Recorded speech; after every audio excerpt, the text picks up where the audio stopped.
तो कौन सी नई बात हो गई? पापा के आने का वक्त हो रहा है, आप उन्हें संभाल लीजिएगा। अपने अम्मी के पास जाओ, उनसे सिफारिश कराओ। ये क्या मुझे बचाएंगी? वो खुद पापा से डरती है। तो मेरे पास क्यों आए हो? दादी, वो पापा से डरती है और पापा आपसे डरते हैं। परिहर, मुझे मक्खन न लगा, मगर तू फेल कैसे हो जाता है? किस्मत दादी, किस्मत। आप ही तो कहती है कि जिसकी किस्मत में जो लिखा होता है वो पूरा होकर रहता है। नहीं, ये बाकायदगी से स्कूल ना जाने का नतीजा है। मैं पूछती हूँ, आखिर तुझे स्कूल जाना पसंद क्यों नहीं है? पसंद है दादी, पसंद है। स्कूल जाना भी पसंद है, स्कूल से आना भी पसंद है, सिर्फ वहाँ बैठना पसंद नहीं। वाह रे लड़के, क्लास में बैठेगा नहीं, पढ़ेगा नहीं तो इल्म क्या खुद ब खुद तेरे दिमाग में आकर घुस जाएगा? आखिर तू रोजाना स्कूल क्यों नहीं जाता? दादी, आप ही तो कहती है कि रोज रोज कहीं जाने से इज्जत कम हो जाती है। स्कूल जाने के बारे में मैंने ये बात कभी नहीं कही। स्कूल तो रोज जाना पड़ता है। तू इधर मेरे सामने आकर तो खड़ा हो। तू हिसाब में जरूर फेल हुआ होगा। हालांकि उस रोज तूने मुझसे कहा था कि हिसाब में बहुत मेहनत की है। मैं हिसाब में कभी पास हुआ ही नहीं हूँ और हो ही नहीं सकता, क्योंकि मास्टर साहब खुद ही मुझे पास कर देते हैं। वैसे इस मर्तबा मैंने मेहनत जरूर की थी, मगर क्या? मगर पेपर में 3 सवाल सूद के आ गए। मोहन ने सोहन से 10 सूद पर 7.5 रुपए लिए। 2 साल 3.5 माह बाद वो रकम कितनी हो जाएगी? एक महाजिन ओफो, खामोश भी रह। ये क्या शुरू कर दिया? दादी, मैं सवाल की नैयत आपको बता रहा था। इन 3 सवालों को मैंने हाथ भी नहीं लगाया। क्यों? दादी, आप ही तो कहती है कि सूद हराम है ना।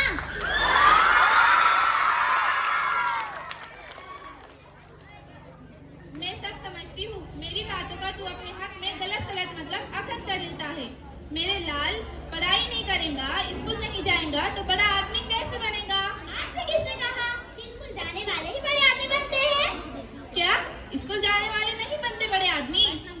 देखिए, दरअसल दुनिया में जितने भी बड़े आदमी हुए हैं वो स्कूल ना जाने की वजह से बड़े आदमी हुए हैं, और ये एक राज की बात है।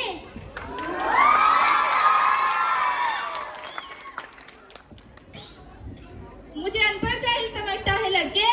नहीं प्यारी दादी, आप तो बड़ी काबिल है, इसीलिए तो पापा को इतना काबिल बना दिया है कि हर वक्त मेरे पीछे पढ़ाई का डंडा लिए पड़े रहते हैं। देखिए, मैं आपको चंद मिसालें देता हूँ। आपने न्यूटन का नाम सुना है? सुना है, उसने जमीन की कशिश का उसूल दरियाफ्त किया था। Very good. तो आप ये भी जानती होंगी कि उसने ये उसूल कैसे दरियाफ्त किया? जानती हूँ। वो एक दिन सेब के पेड़ के नीचे बैठा था। एक सेब उसके सर पर गिरा। That is the point। कहाँ बैठा था वो? बाग में बैठा था, क्लासरूम में नहीं था। अहम बात ये नहीं कि उसने सेब की जमीन पर गिरने से ये नतीजा अखज़ किया कि जमीन अपनी सकली कशिश की वजह से चीजों को अपनी तरफ खींचती है। तो फिर अहम क्या है? उसका क्लास को छोड़कर बाग में बैठना ज्यादा अहम है। अगर क्लास में होता तो पेड़ कहाँ होता, और अगर सेब का पेड़ ना होता तो सेब भी ना होता, और अगर सेब ही ना होता तो वो नीचे कैसे गिरता, और अगर वो नीचे ही ना गिरता तो वो साबित कैसे करता कि जमीन अपनी सकली कशिश की वजह से चीजों को अपनी तरफ खींचती है। जियो, और कोई सबूत? प्लीज, और सबूत चाहिए आपको? देता हूँ। और वो जिसने बाप का इंजन बनाया था, उसे जानती हैं आप? क्या नाम है इसका? इस वक्त याद नहीं आ रहा है। जेम्स वॉट नाम है इसका। क्लासरूम में बैठकर पढ़ाई करने से इस पर बाप की ताकत आजकल नहीं हुई थी। बावर्ची खाने में उसने ताकत दरियाफ्त की थी। तुझे ये सब कहाँ से पता चला? तफसील से बताओ। बावर्ची खाने में जेम्स वॉट ने देखा कि एक केतली में पानी उबल रहा है और केतली का ढक्कन ऊपर नीचे हिल रहा है। बस इसी उसूल को लेकर उसने भाप का इंजन बनाया, जहाँ भाप की ताकत इंजन को आगे धकेलती है।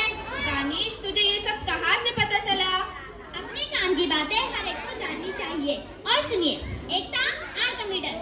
आर्किमिडीज? अब ये कौन था? एक रोज नहाने जाता, अव्वल जरूर बातें कर सोचता रहता। एक रोज नहाने के लिए टब में बैठा था, अचानक यूरिका यूरिका चिल्लाता हुआ सड़क पर पहुंच गया। क्या बात हुई? मेरी तो कुछ समझ में नहीं आया। और ये यूरिका क्या है? यूरिका यानी मिल गया। क्या मिला था उसे? उस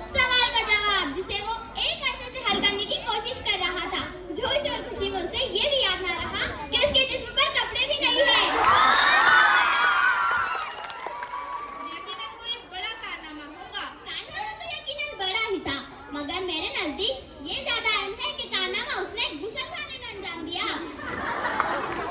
दानिश, इतना दिमाग अगर पढ़ाई में लगाओ तो ज्यादा बेहतर होगा। और सुनिए, एक थे वो जो बंगाल के शायर है ना, रविंद्रनाथ टैगोर, जिन्होंने जन गण मन कौमी तराना भी लिखा है और उन्हें नोबेल प्राइज भी मिला था। मैं उनके नाम और काम दोनों के बारे में जानती हूँ। मगर ये कहा जानती है कि स्कूल से भागने का रिकॉर्ड भी उनके नाम दर्ज है। उन्हें स्कूल जाना बिल्कुल पसंद नहीं था। क्लासरूम की बेरंग बगैर सजावट वाली दीवारें जेल जैसी लगती थी और उन्हें स्कूल का डिसिप्लिन भी पसंद नहीं था और स्कूल के सख्त डेस्क पसंद नहीं थे। अच्छा, और उन्हें स्कूल का डिसिप्लिन पसंद नहीं था, जहाँ बच्चों को पत्थर के मुजस्समों की तरह बिठा दिया जाता था। उस्तादों का गैर दिलचस्प बोरिंग तरीका तालीम तो बिल्कुल ही पसंद नहीं था। उस्तादों के अल्फाज बच्चों के ध्यान पर ऐसे गिरते थे जैसे नाजुक फूलों पर सख्त ओले गिरकर उनकी पलक खराब कर देते।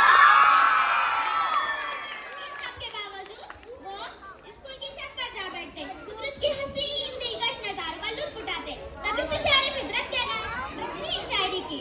इधर मेरे करीब आओ।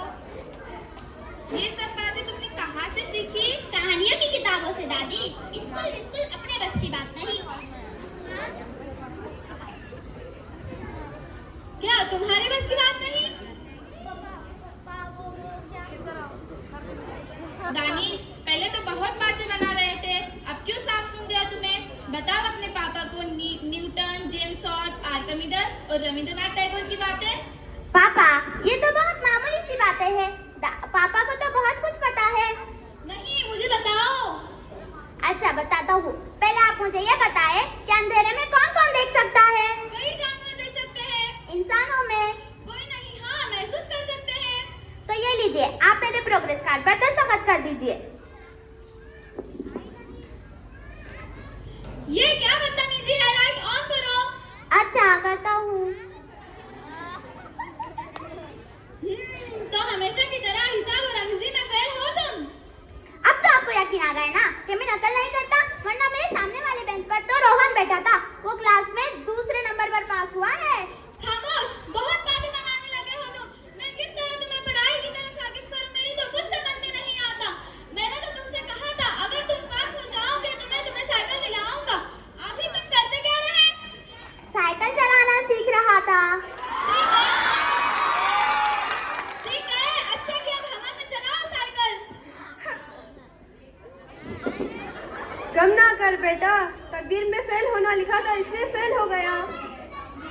तब तो अच्छा हुआ मैंने ज्यादा मेहनत नहीं की, वरना सारी मेहनत बेकार हो जाती। तुमने ही इसे लात प्यार से बिगाड़ा है। फेल होने पर इसकी हौसला ही अफजाई करती हो। एक मेरी बेटी सादिया, अरे मगर हुए कहाँ? मैं यहाँ हूँ पापा। स्कूल से लौटकर मैं सो गई थी, अभी अभी मम्मी ने जगाया है। ये लो मेरा प्रोग्रेस कार्ड, इस पर दस्तखत कर लो। दानिश, सादिया से प्रोग्रेस कार्ड लेकर मुझे दो।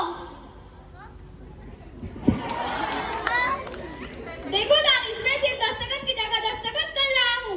मैंने कार्ड पर नजर नहीं डाली, मगर मुझे यकीन है कि सादिया हमेशा की तरह अव्वल नंबर पर पास होंगी। वाकई पापा, आप सच कह रहे हैं, मैं क्लास में अव्वल ही आई हूँ। देखा बेटा, पास होने वालों की कैसी कदर होती है। आप सब सादिया को ही चाहते हैं, मुझे कौन जानता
ज्यादा अहम कुछ नहीं है।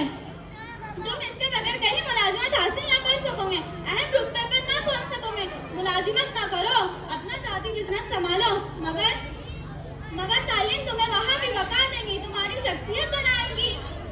पापा मुझे माफ कर दीजिए।